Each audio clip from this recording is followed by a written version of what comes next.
तो सुन लो परमात्मा इन कोऑर्डिनेटरों के बारे में। इन कोऑर्डिनेटरों में आपस में जो खेचातानी जो हो रही है भयंकर, माया को लेके, पैसों को लेके, ये चौधर को लेके, गुरुजी ने सत्संग में बोलना पड़ रहा है। तो ऐसे अधीन होना पड़ेगा। आपको जो निर्देश मिले, भैया सेवा छोड़ दे, तुरंत त्याग दे, हाथ जोड़ के खुश होकर, मुंह बढ़ावा नहीं कि देखा है कोऑर्डिनेटर हटा दिया, मैं इतने दिन से सेवा कर रहा था, मैं ये कर रहा था, है वैसे उन दिनों में किया, मैंने जब दुख के दिन त्याग में हटा दिया। तो के राजा था तो के मंत्री लाग रहा था, भले आदमी, सेवा थी, मजदूरी थी, मालिक ने दी, मालिक ने डेली खुश होना चाहिए, हाथ जोड़ के। भाई फेर दियो चांस, गुरुजी ने कहियो, फिर मौका दे, कोई गलती हो तो सुधारूंगा, सुधारूंगी। ये थे साधु के लक्षण। और बकवाद करके मुंह चढ़ाकर बैठे कि किसका क्या बिगाड़ेगा, कल मरेगा कुत्ते वाली मौत से, ऐसे की सीट के मारेगा काल, कल मरेगा कुत्ते वाली मौत, फिर ऐसे ही काल घसीट के मारेगा। ये आगे के लिए बता रहे परमात्मा। इन मैनेजमेंट वालों की ऐसी दुर्गति होगी, इन कोऑर्डिनेटरों की, गुरुदेव के जो है वो परिवार वालों की, गुरुदेव के परिवार वालों की आंख बंद करके चापलूसी करने वाली संगत की संकेत कर दिया परमात्मा ने कि आगे चल के ऐसे ही कुत्ते वाली मौत होगी जो हिमाचल वालों की हुई। घसीट कर मारेगा काल, ये अंतर्यामी भगवान कह रहा है, कोई बच्चा नहीं बोल रहा। सुधर जाओ अभी भी, अन्यथा भाई साहब आने वाले समय में दास बार बार कह रहा है कि आध्यात्मिक क्षेत्र में जो दुर्गति संत रामपाल जी के भक्तों की होगी वो ना किसी की हुई होगी, ना किसी की होगी। क्यों? क्योंकि तुम जानबूझ के सांची तज रहे हो। तुम्हें परमात्मा ने हर प्रकार से समझदार बना दिया, उसके बाद तुम गंदगी खा रहे हो। तो भैया जो दुर्गति जानबूझ के सांची तजने वालों की होती है वो अनजाने में गलती करने वालों की नहीं होती। तो दुनिया तो अभी अनजान है, उनकी गलतियां तो भगवान माफ कर देगा, लेकिन तुम्हारी गलती माफ नहीं होगी, क्योंकि तुम्हें भगवान ने समझदार बना दिया तत्व ज्ञान देके। उसके बाद भी तुम लोग मूर्खता दिखा रहे हो, जानबूझ के तुम लोग सच्चाई जानना ही नहीं चाहते, आंखों पे काली पट्टी बांध के बैठे हो उस गांधारी की तरह। अरे गांधारी कोई अंधी थोड़ी थी, वो तो जानबूझ के उसने अपने कर्म फोड़े, जानबूझ के अंधी हुई वो, और अंधी हुई तो अपने पूरे के पूरे खानदान का सत्यानाश करवा लिया उसने। अगर वो आंखों पे पट्टी ना बांधती तो अपने दुर्योधन को समझाती, अपने कौरवों को समझाती, उनके कर्म और कुकर्म सारे वो देखती, लेकिन जानबूझ के अपने वो पति के पीछे अंधी होके बैठ गई तो पूरे खानदान का सत्यानाश करवा लिया। तो भाई तुम लोग ये संगत वाले भाई बहन जानबूझ के इस दुर्योधन के पीछे, इस अंधे धृतराष्ट्र के पीछे, मैनेजमेंट के पीछे तुम क्यों गांधारी की भूमिका निभा रहे हो? क्यों अपने खानदान का सत्यानाश करवाने पे तुले हो? ये परमात्मा है, ये ना सोचना ये कुछ नहीं कहेगा। रावण का बक्कल भी इसी ने उतारा था, हिरण्याकुश की छाती भी इसी ने पाड़ी थी। ये जितना दयालु है उतना निर्दयी भी है। और लेकिन ये थोड़ा इंतजार करता है कि समय आने पे जैसे वो कर्म करेगा उसी अनुसार उसको फल मिलेगा। राम किसी को मारे नहीं, मारे तो हत्यारा राम, अपने आप ही मर जाओगे कर कर खोटे काम। तो खोटे काम तुम लोगों से करवा दिए गए, और यदि तुमने अब समय रहते माफी नहीं मांगी परमात्मा से और इस कुकर्मी मैनेजमेंट का साथ नहीं छोड़ा और साथ संगति के अनुसार नहीं चले, भैया दुर्गति निश्चित है, काल घसीट कर मारेगा कुत्ते वाली मौत। ये परमात्मा कह रहा है, पवनदास नहीं कह रहा। सुन लो एक बार दोबारा, ध्यान नहीं दिया हो तो भैया। तो के राजा था तो के मंत्री लाग रहा था, भले आदमी, सेवा थी, मजदूरी थी, मालिक ने दी, मालिक ने डेली खुश होना चाहिए, हाथ जोड़ के। भाई फेर दियो चांस, गुरुजी ने कहियो, फिर मौका दे, कोई गलती हो तो सुधारूंगा, सुधारूंगी। ये थे साधु के लक्षण। और बकवाद करके मुंह चढ़ाकर बैठे कि किसका क्या बिगाड़ेगा, कल मरेगा कुत्ते वाली मौत से, ऐसे की सीट के मारेगा काल। आगे सुनो परमात्मा और क्या कह रहे हैं। बहुत कुछ कह दिया मालिक ने इस ऑडियो में। बच्चों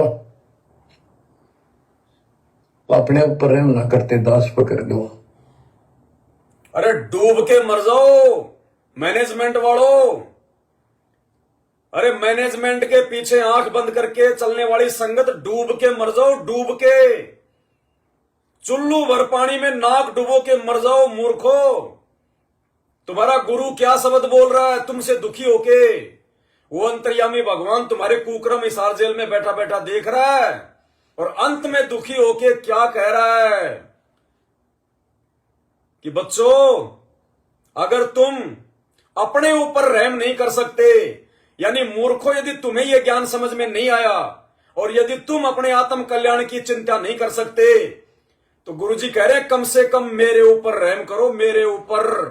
अरे एक बाप को, एक गुरु को ये शब्द बोलने पड़ रहे हैं, आराम खोरो, डूब के मर जाओ, इससे पहले डूब के। तुम तो पक्के नरक के भागी हो चुके हो। अरे ये सामान्य शब्द नहीं है जो परमात्मा अपने मुंह से बोल रहे हैं। ये महादुखी होने पे कोई बोलता है इस प्रकार की बातें, महादुखी होने के बाद। और देख रहा वो परमात्मा के 27 साल से इन गधों के लिए मैंने कितना संघर्ष किया, दिन रात एक कर दी, ना रातों को नींद ना दिन को चैन, गांव गांव जाके सत्संग किए, आत्माओं को जगाया, लोगों से मैं जो है मतलब गुंडा कहलवाया, भुंडा कहलवाया, 2-2 बार की जेल, आज भी जेल में। और उसके बावजूद भी राजनेताओं के तलवे चाट रहे हो। राग द्वेष, मान बढ़ाई, खेचा ताण, ईर्ष्या। तुम्हारा बाप दुखी होके क्या कह रहा है, खून के आंसू रो रहा है कि बच्चों, अगर अपने ऊपर रहम ना कर सको, कि अगर तुम्हारी बुद्धि अगर तुम्हारे घुटने में आ चुकी है और तुम्हें कुछ भी समझ में नहीं आ रहा है कि ये भगवान क्यों धरती पे आया हुआ है, इस मानव जन्म को प्राप्त करने का मकसद क्या है, तो गुरुदेव कह रहे हैं कि मूर्खों, अगर तुम्हारे समझ में नहीं आ रही है, अगर तुम अपने ऊपर रहम नहीं कर सकते हो, तो कम से कम उस दास पे तो रहम करो। अरे एक बाप जब अपने बेटे को ये बात बोल दे कि बेटा मेरे ऊपर रहम कर, तो वो बेटा बाप से कहीं ज्यादा बड़ा समझा जा रहा है, जो अपने बाप की बातों को तवज्जो नहीं दे रहा, जो अपने घर की इज्जत को दांव पे लगा के बैठा है, जो सब कुछ सत्यानाश करने के कगार पर बैठा हो, उसको बाप कहता है कि रे नालायक, अपने ऊपर रहम नहीं कर सकता तो कम से कम तेरे बाप पे तो रहम कर ले, मेरी इज्जत का तो ध्यान रख, ख्याल रख। अरे डूब के मर जाओ सतलोक आश्रम मैनेजमेंट हरियाणा वालों। ये शब्द परमपिता परमेश्वर के मुख कमल से निकलने से पहले वो कितना दुखी होगा तुम्हारी हरकतों को देख के। सुनो दोबारा,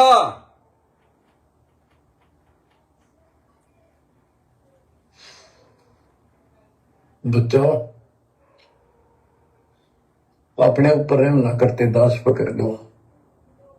अब आगे क्या कह रहे हैं, रो रहे हैं परमात्मा। मेरा संघर्ष देखो, 27-28 साल हो गए दास में, 1993 से आज तक हिसाब ला दो। और इसलिए कि आप घोर नरक में पड़े हो, इसको सुख मानने बैठे हो। और ये सुख है कितने समय का पता है आपको? या सांस दे रहा ना, इस सांस का आमन को ना हो। ऐसे गंदे लोग में माचे माचे करो हो, अहंकार में सड़ रहे हो। ये काल अपारा कर रखा काल ने, तो हवा पर रखिए, एकदम पलट देगा टायर सा तुम्हारा। क्या कह रहे हैं परमात्मा, ऐसे गंदे लोक में माचे माचे फिर रहे हो, अहंकार में तुम सड़ रहे हो। गुरुदेव कह रहे काल ने हवा भर रखी है तुम्हारे अंदर और एक दिन फाड़ देगा। अरे ये शब्द है परमात्मा के, समझो इनको नालायको, तुम्हारी मौत तुम्हारे सिर पे बैठी है। मैनेजमेंट वालों, मैनेजमेंट के पीछे लगी संगत, तुम्हारी मौत तुम्हारे सिर पे खड़ी दिखाई दे रही है गुरुजी को। जो मर्यादा तोड़ के तुम्हारा जो हाल होने वाला है आने वाले दिनों में, स्पष्ट संकेत कर रहे हैं, तुम्हें समझा रहे हैं कि माचे माचे फिर रहे हो, अहंकार में सड़ रहे हो, काल ने हवा भर रखी है तुम्हारे और ये फाड़ के रख देगा। क्या कह रहे हैं गुरुजी, फाड़ के रख देगा। ध्यान से सुनो कि आप घोर नरक में पड़े हो, इसको सुख मानने बैठे हो।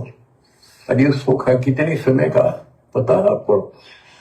या सांस दे रहा ना, इस सांस का आमन को ना हो।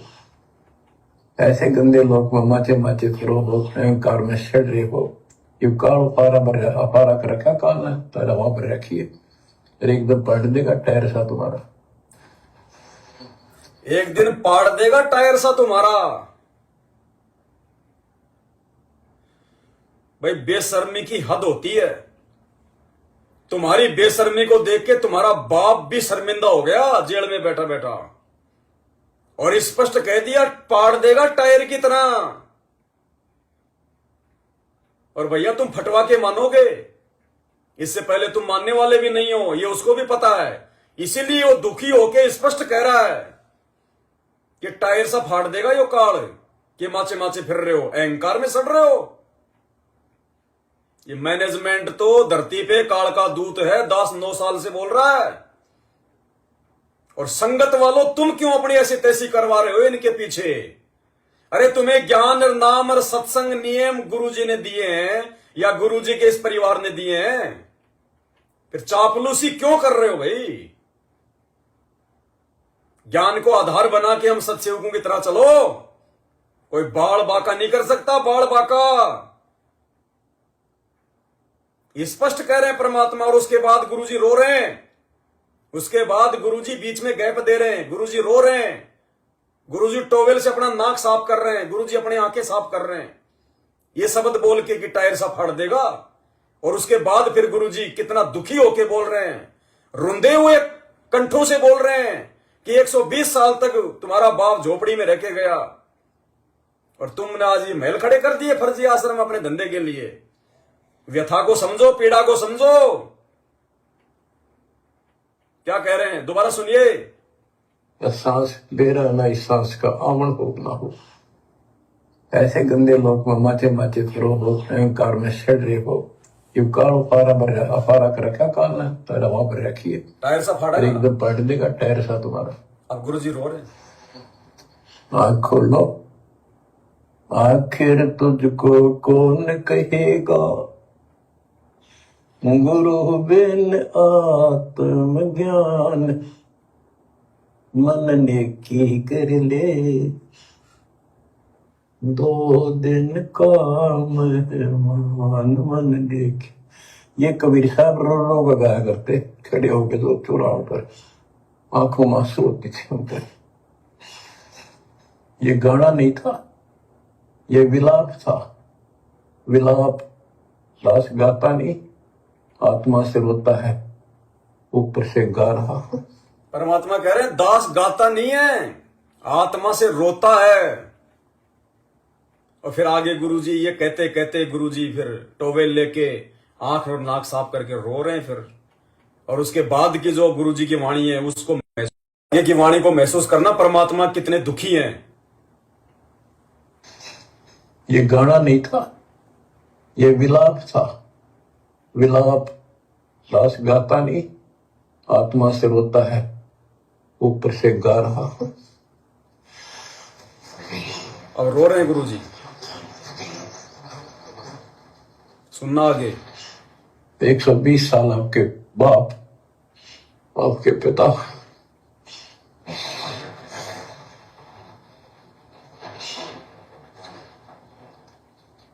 एक झोपड़ी में रहे, गर्मी सर्दी बारिश हो गई, हमारे लिए पड़े रहे, क्योंकि वो आते हमारे सद्बुद्धि देने के लिए, पर हमारे ऊपर काल का प्रभाव जबरदस्त है। उस काल के प्रेशर को इस आत्मा के ज्ञानता को हटाने के लिए ये सत्संग माध्यम है। भक्ति खूब कर ली, मर्यादा भंग होती रही, तो खाक भक्ति साथ पंचर हो रहा है, हवा भरे जाओ। क्या कह रहे हैं गुरुजी, भक्ति खूब कर ली लेकिन मर्यादा रखी नहीं, तो साथ के साथ पंचर होता जा रहा है।